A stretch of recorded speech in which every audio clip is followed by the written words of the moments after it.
اب اللہ تبارک و تعالیٰ نے یہاں پہ نہیں رکوایا بلکہ پھر رسول پاک سے فرماتے ہیں اور آگے فرمائیے الا المودۃ فی القربى، مگر صرف یہ کہ آپ کے یعنی رسول پاک سے کہہ رہا ہے کہ آپ فرمائیے کہ صرف میرے گھر والوں سے محبت، میری اہل بیت سے محبت۔ اللہ اکبر، یہ قرآن کا حکم ہے، یہ کسی خانقاہ کا حکم نہیں ہے، یہ کسی ادارے کا حکم نہیں ہے، بلکہ ہم سب کے پروردگار کا رب العالمین کا حکم ہے کہ سرکار کے اہل بیت سے محبت کرنا یہ ہمارا اصل ایمان کا فاؤنڈیشن ہے۔ رسول پاک علیہ الصلوۃ والتسلیم کی حدیث شریفہ ذہن میں آئی ہے، رسول پاک علیہ الصلوۃ والتسلیم نے ارشاد فرمایا ہے کہ ادبوا اولادکم علی ثلاث خصال، اللہ کے محبوب نے ارشاد فرمایا کہ اپنی اولادوں کو 3 چیزیں سکھاؤ، ادب سکھاؤ اور بڑی کوششوں کے ساتھ 3 چیزیں سکھاؤ۔ حب نبی کو، کہ تمہارے نبی کی محبت اپنی اولاد کو سکھاؤ، حب اہل بیت، یہ تو حسین ہم کر رہے ہیں نا، یہ خانقاہ کی ایجاد کرتا نہیں ہے، مصطفیٰ کی ایجاد کر رہا ہے۔ یہ مصطفیٰ جان رحمت نے سبق دیا ہے کہ اگر تمہارے گھر اولاد پیدا ہو تو سب سے پہلے میری محبت سکھاؤ، پھر میری اہل بیت کی محبت سکھاؤ، پھر ارشاد فرمایا وقراءۃ القرآن۔ اب جب ذکر مصطفیٰ، شان مصطفیٰ سے اپنے قلب کو مزین کر دیا، منور کر دیا، اہل بیت اطہار کے ذکر سے اپنے قلب کو نرم کر دیا، اب قرآن پڑھو، اب جو مفاہیم قرآنی ہے وہ صحیح معنی میں تمہیں سمجھ میں آئے۔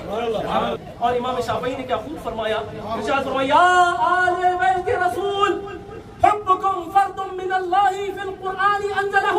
کون تھا؟ امام شافعی۔ امام شافعی فرماتے ہیں اے اہل بیت رسول، اے اہل بیت نبی، اللہ اکبر، آپ کی محبت کو ہم پر فرض کر دیا گیا ہے۔ جو قرآن نازل ہوئی ہے رسول پاک علیہ السلام تسلیم کے اوپر، اس کے اندر آپ کی محبت کا کیا کہنا کہ اہل بیت تمہاری محبت تو ہم پہ فرض کر دی گئی ہے۔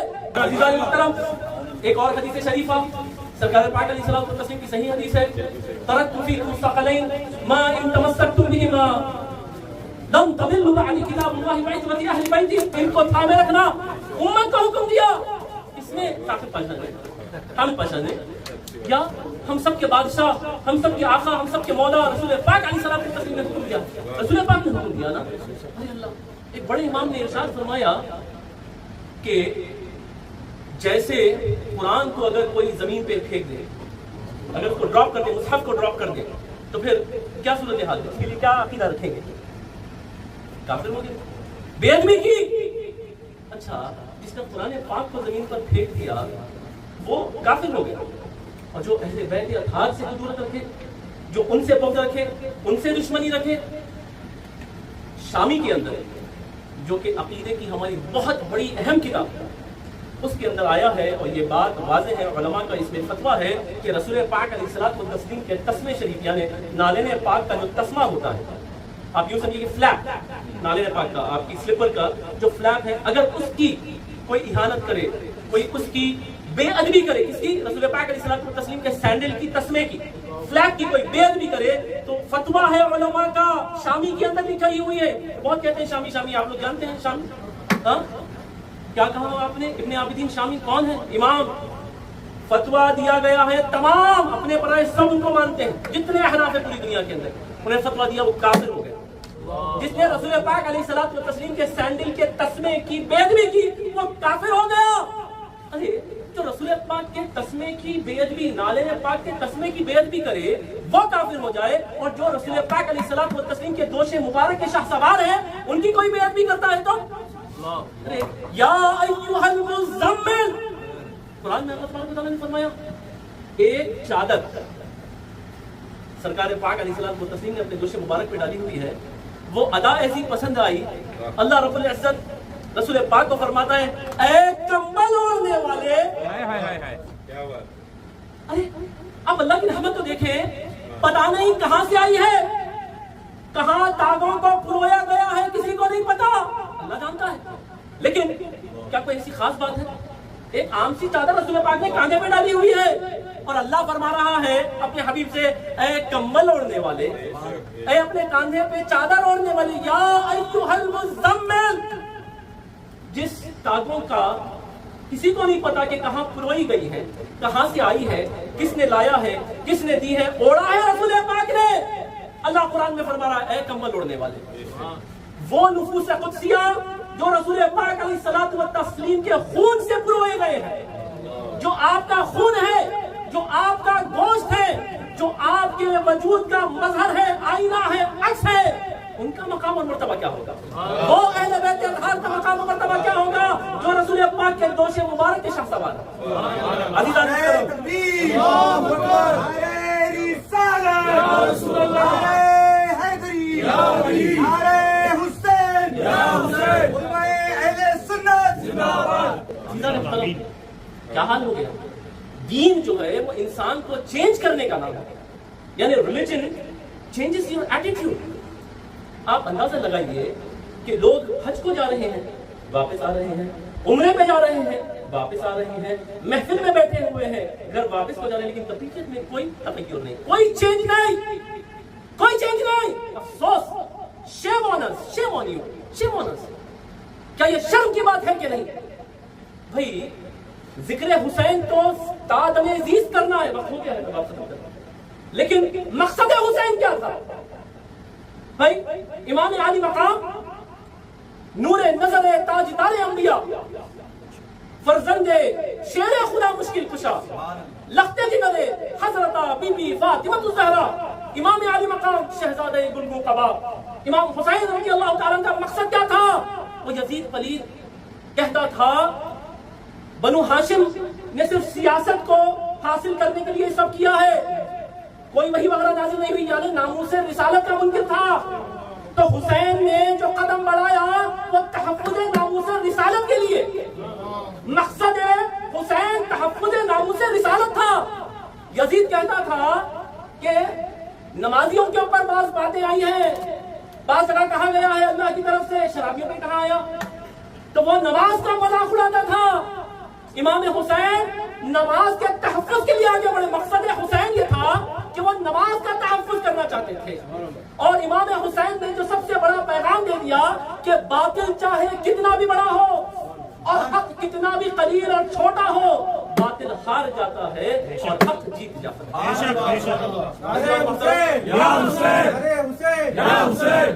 انشاءاللہ ٹو بی کنٹینیوڈ، کافی باتیں ہیں۔ میں بات یہ بھی عرض کرنا چاہتا تھا کہ یزید پلید کی کیا کیفیت ہے، اس کے بارے میں علماء نے، محدثین نے، مفسرین نے کیا فرمایا ہے، اور اس کو لعنت ملامت کرنا چاہیے، کیا اس کے کفر کی کہیں بات آئی ہے، اور اس کو کس طریقے سے دین نے دیکھا ہے، اور حضرت معاویہ رضی اللہ تعالیٰ عنہ نے کیسے اس کو دیا۔ صاحب نے بھی فرمایا، میں ایک بات یہ بھی سمجھانے کے لیے آپ سے عرض کروں، دیکھیے یعنی کہ یہ بات بھی حضرت ابن حجر العسقلانی نے اپنی کتاب کے اندر بات کو لکھا ہے۔ آپ نے 10 درجے بتائے ہیں صحابہ کے، 10 کیٹیگریز۔ ایک ہے مثال کے طور پہ سب سے پہلے عشرہ مبشرہ، پھر یوں سمجھیے کہ آپ اس کے بعد بدری صحابہ ہیں، احد کے صحابہ ہیں، پھر بیت رضوان کے صحابہ ہیں، مہاجرون ہیں، انصار ہیں، سمجھ رہے ہیں آپ، یہ کیٹیگریز ہیں۔ اور پھر جو فتح مکہ کے اندر جنہوں نے حصہ لیا، یہ بھی ایک کیٹیگری ہے۔ اخیر میں ان 10 کیٹیگریز میں اخیر کے اندر آلموسٹ ایٹ دی اینڈ ایک کیٹیگری بتائی گئی ہے جو فتح مکہ کے بعد، جیسے کہ صاحب نے بھی فرمایا، طلقاء، کہ جو فتح مکہ کے بعد جن کو ریورٹ کروایا گیا، ٹھیک ہے، تو وہ بھی ایک کیٹیگری ہے۔ اور تمام صحابہ سب کی عزتیں، اکرام، احترام لازم ہے۔ ہم اہل سنت و جماعت، ہمارا یہ عقیدہ ہے کہ رسول پاک کا ہر صحابی قابل احترام ہے، قابل عزت ہے، اور ان کی شان میں ایک ادنا سی گستاخی بھی ایمان کو تذبذب میں ڈال دیتی ہے، ٹھیک ہے۔ کسی صحابی کی ہم گستاخی نہیں کرتے، لیکن جو حقائق ہے تو ہے، ٹھیک ہے۔ تو حقائق میں یہ ہے کہ اس آخری درجے میں حضرت معاویہ رضی اللہ تعالیٰ عنہ ہے، سمجھ رہے ہیں؟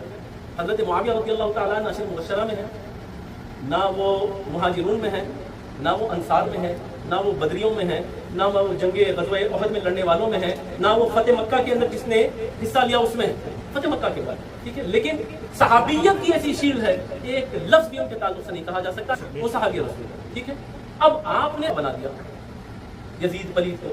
اب یزید پلید کے تعلق سے کیا کہتے ہیں علماء، یہ تفصیل ہے، میں پھر انشاءاللہ آرام سے آپ کو بتاؤں گا، انشاءاللہ جمعے کے دن اس پہ بات کریں گے۔ اور پھر امام حسین، ایک بات، چلیے ایک لطیف بات ذہن میں آ گئی ہے، اگر آپ حضرات کا موڈ ہے تو ایک 5 منٹ عرض کرتا ہوں کہ دیکھیے، میں ادھر آپ کے ذہن کو تھوڑا سا ٹرن دینا چاہتا ہوں کہ پہلے تو بات سمجھ میں آ گئی، تفصیل مضمون تھا، الحمدللہ اب تک جو محفل گئی ہے بڑی خوبصورت گئی ہے، تو وقت کی کوئی اس کے اوپر وہ نہیں ہے کہ الحمدللہ مجھ سے اچھا پہلے والوں نے کہہ دیا ہے، لیکن اب چونکہ حاضری لگانا ہے تو آپ سے عرض کر رہا ہوں، اور وہ بھی آپ حضرات کے انٹرسٹ کو دیکھ کے۔ اب میں دیکھ رہا ہوں ترچھی نظروں سے جو دیوار کو ٹیک لگا کے اور پھیل رہے ہیں، تو میں ان سے معذرت چاہتا ہوں، تو لہٰذا میرا فوکس اس طرف ہے، تو جو سننے کے خواہش مند ہے وہ میرے سامنے ہے، تو کوئی خیال نہیں۔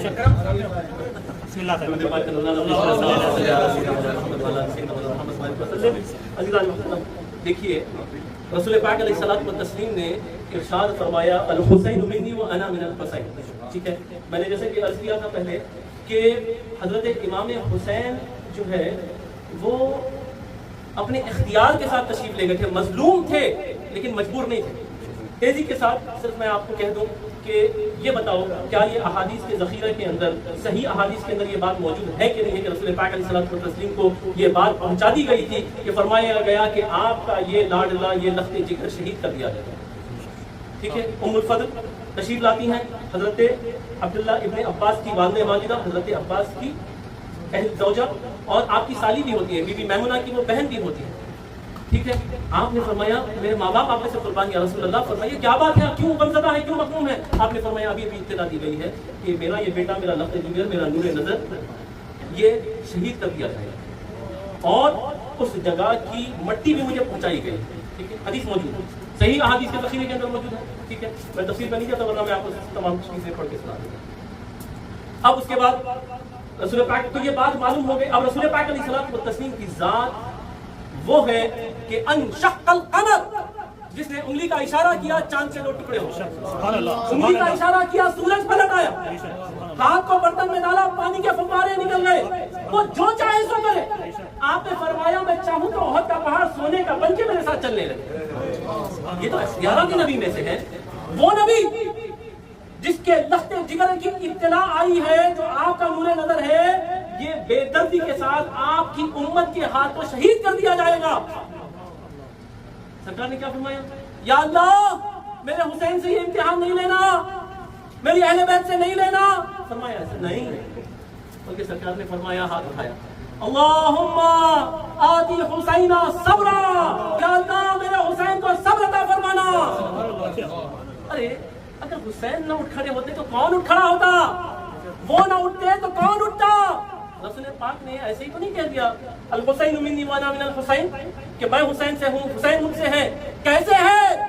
تو معلوم یہ ہوا کہ اب حضرت امام حسین جب آگے بڑھتے ہیں، آگے بڑھنے کے بعد آپ کو اس کا جس عرض کر رہا ہوں، سرکار مولا حسین نے ارشاد فرمایا حل من مغیث یغیثنا، ہے کوئی جو میری مدد کو آئے؟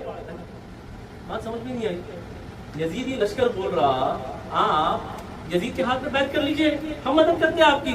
بولے بالکل نہ، سرداد نداد دست در دست یزید، حقا کے بنا الہ الہ اصل حسین سر دے دیے، لیکن یزید پلید کے ہاتھ پہ بیعت نہیں کیے۔ لیکن پھر اسی لشکر کی طرف آواز دے کے کہہ رہے ہیں، یہ بتاؤ کیا کوئی ہے حل من مغیث یغیثنا، کہ کوئی ہے جو میری مدد کے لیے آئے؟ یہ کریم ابن کریم، سخی ابن سخی، شہید ابن شہید در حقیقت میں اپنے نانا جان کے مظہر تھے، آپ کے عکس تھے۔ جب رسول پاک علیہ الصلوۃ والتسلیم نے اعلان کیا، جب اعلان نبوت ہوا، رسول پاک علیہ الصلوۃ والتسلیم نے سب کو بلایا اور کہا پہلے یہ بتلاؤ کہ میرے تعلق سے کیا کہتے ہیں۔ سب نے کہا آپ تو صادق الامین ہیں، آپ تو صادق الوعد الامین ہیں، آپ صادق ہیں، آپ سچے ہیں، آپ امانت دار ہیں، آپ پاکیزہ ہیں، آپ خوبصورت ہیں، آپ نے کبھی کسی کو نہیں ستایا، کسی کو غم نہیں دیا، کسی کو رنجش نہیں تھی، آپ کے اندر یہ کمال ہے، یہ اوصاف ہے، یہ خوبصورتی ہے، یہ ہنر ہے۔ بس بولتے گئے بولتے گئے بولتے گئے، جیسے رسول پاک نے فرمایا اب میں جس کے تعلق سے تمہارا یہ عقیدہ ہے کہتا ہوں کہ اللہ ایک ہے، توحید کو تسلیم کر لو، اور آپ نے اللہ کے پیغام کو پہنچایا۔ کیا ہوا؟ پتھروں کی بارش آئی، رسول پاک سے گستاخیاں کی گئی، جس میں نازنین کو زخموں سے چور چور کر دیا گیا۔ اور یہی آپ کے جانشین جب کربلا کے اندر گئے، آپ پوچھتے ہیں لشکر یزید سے، بتاؤ کہ کیا میں نے تمہارے ساتھ کوئی برا کیا؟ یزید کہنے لگے نہیں، آپ نے کچھ برا نہیں کیا۔ کیا میں نے تمہیں ستایا؟ کیا میں نے تمہاری جاگیر کھائی؟ کیا میں نے تمہارے عزتوں کو پامال کیا؟ کیا میں نے کسی چیز پر تمہارا غصب کیا؟ سبھی نے کہا نہیں نہیں نہیں نہیں نہیں۔ اب امام حسین چونکہ جانشین تاجدار انبیاء، آپ دیکھ رہے ہیں بات کیا ہے، ادھر رسول پاک نے اعلان کیا، سب کہہ رہے تھے آپ صادق الوعد الامین ہیں، ادھر سب کہہ رہے ہیں آپ تو بڑے خوبصورت ہیں، آپ سے کوئی خرابی نہیں ہوئی، کچھ نہیں ہوا، مگر یہ کہ آپ جو حق کی آواز بلند کر رہے ہیں ہم اس میں آپ کا ساتھ نہیں دے سکتے، کیونکہ اللہ نے ہمارا مقدر یزید طریق کے ساتھ کر دیا۔ عزیزان محترم، الحسین منی وانا من الحسین، حسین مجھ سے ہے میں حسین سے ہوں۔ کیا مانا؟ اس موقع میں بھی حضرت امام حسین کہہ رہے ہیں کہ بتاؤ کوئی میرا مدد کرنے والا ہے تو میرے ساتھ آئے، مدد کرنے کے لیے تو یزیدی تیار ہے۔ آپ نے فرمایا وہ مدد نہیں، تو گویا آپ ان کی مدد نہیں لے رہے تھے بلکہ ان پاک روحوں کو آواز دے رہے تھے کہ ہے کوئی جو اس ظلمتوں سے، اس تاریکیوں سے، اس یزیدی لشکر سے نکل کے حسینی راہ پر گامزن ہو کے جنت کا راستہ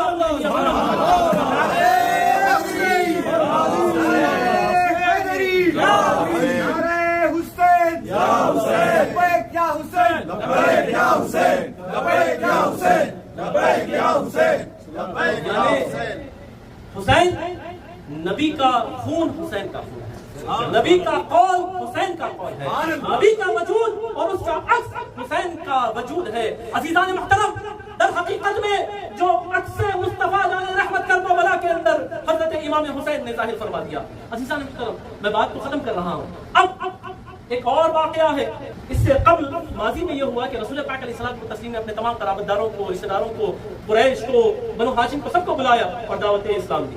ٹھیک ہے، جیسے اسلام کی دعوت دی پھر وہی رسول پاک کے ساتھ بدتمیزیاں، بےہودگیاں اور رسول پاک کو ایذا پہنچانے کے تمام معاملات کر دیے گئے۔ اب ویسے موقع پہ ایک شخص، ایک عمر کے اوپر کچھ اختلاف بھی ہے، کسی نے کہا ٹین ایج، کسی نے کہا 8 سال، ایک عمومی سا ایک تاریخ ہے، 8 سال کے صاحبزادے، بالکل نہیں، دبلے پتلے، کوئی ساتھ نہیں تھا جب رسول پاک علیہ ظاہر طور پر کوئی نہیں، کوئی خاندان والا نہیں، وہ چھوٹے معصوم سے نہیں، ان کے تعلق سے کہا گیا ہے تاریخ کے اندر کہ بڑی چھوٹی چھوٹی ان کی پنڈلیاں تھیں، ان کے لیگز تھے، یعنی کہ آپ ان کا سٹرکچر دیکھیے، اور یہاں عرب بڑے شان والے اور بڑے طاقتور، ان کے سامنے وہ صاحبزادے، وہ شہزادے کھڑے ہوئے اور کہا یا رسول اللہ میں آپ کا ساتھ دوں گا، میں آپ کا ساتھ دوں گا، اس موقع پہ میں آپ کا ساتھ دوں گا۔ اور وہ ذات گرامی کوئی اور نہیں بلکہ حیدر کرار مشکل کشا مولا علی کی ذات تھی۔ مولا علی نے فرمایا میں آپ کا ساتھ دوں گا۔ عزیزان محترم، اب مشیت کی طرف سے سوال ہو رہا ہے، علی یہ راستہ بڑا پنگھٹ کا ہے، یہ راستہ سفر سے جنگ تک جاتا ہے، یہ راستہ گھر سے ہجرت تک جاتا ہے، یہ راستہ بڑا کٹن ہے، کبھی تمہیں قتل گاہ میں سونا ہوگا، ہجرت کی رات جب نبوت خطرے میں ہوگی اس وقت تمہیں بستر موت پہ سونا ہوگا، ننگی تلواروں کے سائے میں سونا ہوگا۔ علی نے کہا میں ساتھ دوں گا۔ کیا تم ہجرت میں ساتھ دو گے؟ ہاں میں ساتھ دوں گا۔ کیا تم غزوہ احد میں ساتھ دو گے؟ ہاں میں دوں گا۔ بدر میں ساتھ دو گے؟ میں دوں گا۔ خندق میں دو گے؟ میں دوں گا۔ خیبر میں دو گے؟ میں دوں گا۔ ہجرت کی رات دو گے؟ میں دوں گا۔ ہر جگہ علی نے کہا ہاں ہاں ہاں۔ اور گویا صرف علی نے اپنے لیے نہیں کہا بلکہ تمام اپنی آنے والی نسلوں تک آواز پہنچائی اور ان کے روحوں کو آواز دی، ان کو اپنی طرف متوجہ کیا اور کہا کہ یہ جو علی آج ہاں میں ہاں کہہ رہا ہے رسول پاک علیہ الصلوۃ والتسلیم کی، یہ ہاں کبھی نام تبدیل نہ ہونے پائے، یہ ہاں میں ہاں ہو۔ ہجرت کی رات ہے، ننگی تلواروں کے سائے میں علی بستر موت پہ ہے، ہاں۔ خندق کا موقع ہے، علی کا ہے، ہاں۔ خیبر کا موقع ہے، علی کا ہے، ہاں۔ بدر کا موقع ہے، علی کا ہے، ہاں۔ احد کا موقع ہے، علی کا ہے، ہاں۔ اب یہ سلسلہ یہیں پہ نہیں رکا، اب گویا امام حسین کہہ رہے ہیں جو میرے والد گرامی مولا علی نے ہاں میں ہاں کہی تھی، اب ان کا یہ سپوت، یہ بیٹا بھی مصطفیٰ جان رحمت کی ہاں میں ہاں کرتا جائے گا، ہاں میں ہاں کرتا جائے گا۔ اب یہ ہاں کبھی نام میں تبدیل نہیں ہوگی۔ عزیزان محترم، اب یہاں پہ آواز دے رہے ہیں کہ بتاؤ کوئی ہے جو میری مدد کو آئے، لیکن مدد در حقیقت میں حسین ان کی کر رہے تھے، حسین ان کی کر رہے تھے. عزیزان محترم، بہرحال اب یہ بات کو سمجھ جائیے کہ تمام کائنات کی ظلم، زیادتیاں اور تمام صبر و رضا اکٹھا ہو کر کربلا میں جمع ہوئے. یعنی ماضی کا ظلم بھی اکٹھا ہو گیا، حال کا ظلم بھی اکٹھا ہو گیا اور مستقبل کا ظلم بھی اکٹھا ہو گیا. یعنی کہ یوں سمجھیے کہ نمرود کی نمرودیت آپ کو کربلا میں ملے گی، فرعون کی فرعونیت آپ کو کربلا میں ملے گی، ابو جہلی ظلم آپ کو کربلا میں ملے گا، ابو لہبی ظلم آپ کو کربلا میں ملے گا ایک طرف، اور ایک طرف اللہ اکبر آپ تمام کائنات کا صبر و رضا آپ کو کربلا میں ملے گا. یعنی آدم کی آدمیت بھی آپ کو کربلا میں ملے گی، آپ کو سلیمان کی شوکت بھی کربلا میں ملے گی، موسیٰ کا جلال بھی آپ کو کربلا میں ملے گا، عیسیٰ کا جمال بھی آپ کو کربلا میں ملے گا، ابراہیم کی خلت بھی آپ کو کربلا میں ملے گی، اور داؤد کی خلافت بھی آپ کو کربلا میں ملے گی، اسماعیل کا تبع و ایثار بھی آپ کو کربلا میں ملے گا، یوسف کا حسن و تمکن بھی آپ کو کربلا میں ملے گا، اور پیغمبر اسلام کا وجود بھی آپ کو کربلا میں ملے گا. عزیزان محترم، حضرت امام حسین عالی مقام نے اسلام کی سربلندی کے لیے، شجرہ اسلام کی آبیاری کے لیے آپ نے اپنے خاندان، جانثاران، اپنے تمام محبوبین کو نچھاور کر دیا دین کے اوپر. اور آپ کی عمر شریفہ 56 سال 5 ماہ 5 دن کی عمر شریفہ میں آپ نے داعی اجل کو لبیک کہتے ہوئے سجدے میں اپنا سر جھکایا.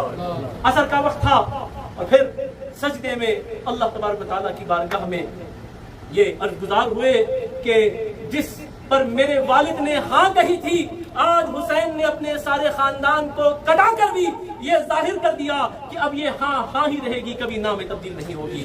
اور اللہ تبارک و تعالیٰ اہل بیت اطہار کی اولادوں کو، سادات کرام کو اللہ تبارک و تعالیٰ محفوظ رکھے. یقیناً ان میں ایسی شخصیات ہیں، ایسی پرسنالٹیز ہیں جو اسی طریقہ کار پہ آج بھی گامزن ہے اور قیامت تک گامزن ہوگی، اور انہی میں سے تو امام مہدی کا ظہور ہونے والا ہے. وما علینا الا البلاغ. نعرہ تکبیر، نعرہ رسالت، یا رسول اللہ.